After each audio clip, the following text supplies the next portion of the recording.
छत्रपति संभाजी महाराज को भी आज हम स्मरण करते हैं कि जो द्वितीय हमारे राजा थे, जो मराठा के जो हमारे राजा थे, उनका आज से ही बलिदान जो मास है वो प्रारंभ हो रहा है। क्यों उन्हें नौबत आई बलिदान करने की, क्यों जरूरत पड़ी उन्हें, क्यों औरंगजेब ने उन्हें बलिदान के लिए ये किया? वो तो राजा थे, कुछ भी कर सकते थे अपने जीवन में, चाहते तो मुगल धर्म स्वीकार करते थे, लेकिन उन्होंने कभी भी इस्लाम को कबूल नहीं किया और अपने प्राणों को उन्होंने बलिदान किया। ऐसे राजा छत्रपति संभाजी महाराज, जिन्हें हम छावा कहते हैं, जिन्हें हम धर्मवीर कहते हैं, जिन्होंने धर्म की रक्षा की, जिन्होंने इस सनातन हिंदू धर्म की रक्षा की, ऐसे छत्रपति संभाजी महाराज के हम सभी लोग वंशज हैं। कितनी यातनाएं उस औरंगजेब ने उन्हें दी, लेकिन उन्होंने इस्लाम धर्म कबूल नहीं किया।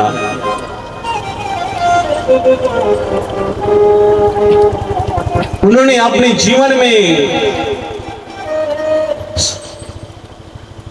जो स्वाभिमान है, उस स्वाभिमान को उन्होंने कभी गिरने नहीं दिया। ऐसे राजा छत्रपति संभाजी महाराज, ऐसे राजा छत्रपति शिवाजी महाराज, और यह मराठों की यह भूमि, यह मराठों की यह धरती केवल राजा छत्रपति संभाजी महाराज। अगर छत्रपति संभाजी महाराज, छत्रपति शिवाजी महाराज न होते तो हम आज इस जगह पर बैठने के लायक भी नहीं रहते। उनका जो स्वाभिमान है, मैं सुबह उनका इतिहास पढ़ रहा था। कहते हैं ना, कुछ कुछ लोग अपने ही गद्दार होते हैं, और आज भी वह गद्दारों की परंपरा जो है हिंदू धर्म में चली आ रही है।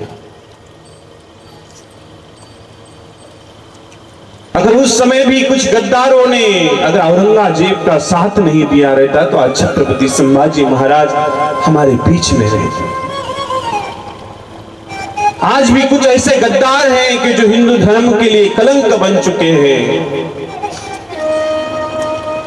मैंने कल भी कहा था कि अपने घरों में आज शस्त्र नहीं बचे हैं। क्यों नौबत आ रही है सब चीजों की? हम अपना स्वाभिमान आज खुद बेच रहे हैं। धन की लालच में, धन संपदा की लालच में किसी ने 500 रुपए दे दिए तो हम उसकी तरफ हो जाते हैं। ये कितनी बुरी लालच है जीवन में। अरे जो हमें जो स्वाभिमान मिला है, जो हमें संविधान मिला है, जो हमें हमारा नैतिकता का आधार मिला है, उसे हम बेचने जा रहे हैं। हर 5 साल में जब वोटिंग की बारी आती है, मतदान करने की जब बारी आती है, तब पैसा लेकर के हम लोग बिक जाते हैं। कोई 500 बांटता है तो कोई 1000 बांटता है तो कोई दारू की। ये क्या हो गया है इस हिंदू धर्म को? फिर से हिंदू धर्म खतरे में जा रहा है। अगर जिस दिन आपने वो 500 रुपए ले लिए ना, तो उसका अगर आप हिसाब भी जोड़ोगे तो 1 रुपए की बराबर भी नहीं रहता है 5 साल में।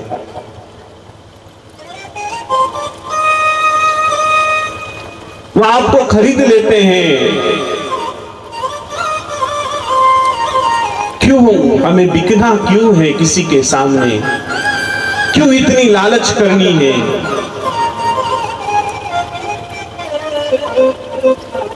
हम कर्म करके कमा नहीं सकते? वही कम्युनिस्ट जो आज हमें बेचने के लिए मजबूर हो जाते हैं और हम उन्हीं के गद्दार बनते हैं।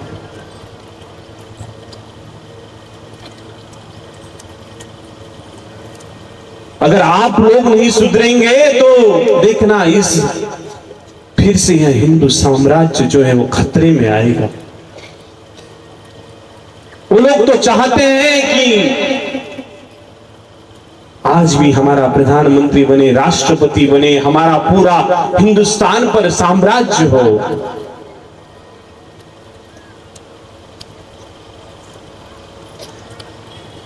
जिस छत्रपति संभाजी महाराज ने अपना जीवन बलिदान दिया,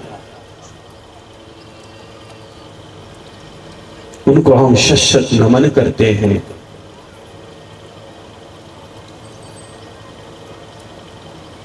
इसलिए हर एक को सोचना चाहिए, समझना चाहिए कि हमारी आने वाली पीढ़ी को हमें कैसे बनाना है। हमें अगर शूरवीर नहीं बनाना हो तो उसे घर में ही रखिए।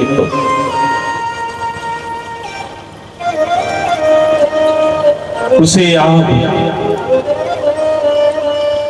मेरा तो कहना है एक दो, हम दो और हमारे एक के पीछे मत रहिए, वो तो लोग रहते भी नहीं है। अगर आपका एक पुत्र हो तो उसे सेना में भेजिए। एक पुत्र को आप साधु संतों की सेवा में दीजिए। वो देश के सैनिक अपनी जान जोखिम में डाल करके 40-45 किलो के हथियार लेकर के खड़े रहते हैं बॉर्डर पर। अगर किसी ने Y+ की सुरक्षा देखी हो, Z+ की सुरक्षा देखी हो, अगर उनकी AK-47 का अगर आप वेट करोगे ना गन का, तो आपसे उड़ भी नहीं पाएगी। उतनी वो वजन लेकर के वो दिन रात खड़े रहते हैं। किसके लिए? हम सबकी रक्षा के लिए। ना वो बर्फ देखते हैं, ना धूप देखते हैं, ना छाव देखते हैं। उन सैनिकों को भी हम शत नमन करते हैं कि जिनके वजह से हम आज यहाँ पर सुरक्षित बैठे हैं, जिनके वजह से आज हम यहाँ पर कथा कर रहे हैं।